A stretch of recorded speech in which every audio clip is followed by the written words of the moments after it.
Welcome back, followers. And now we create a button that executes something.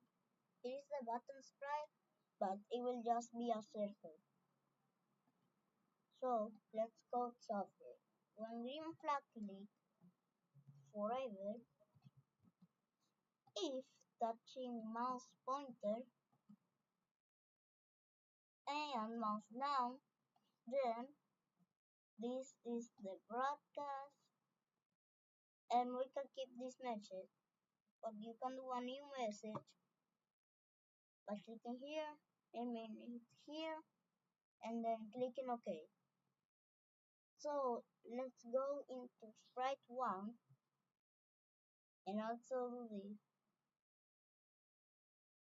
When I receive message 1, say hello.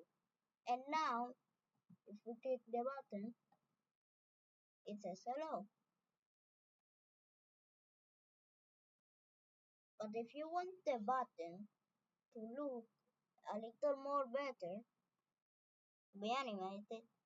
So in here,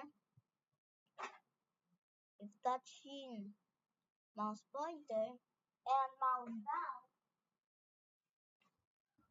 we will do something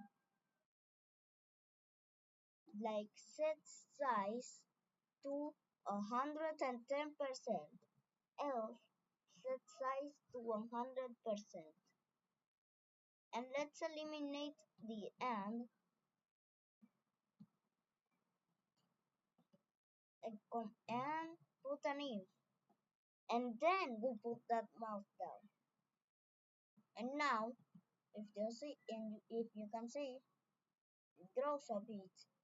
You can make this value larger. And look at that. You have a button. So, bye.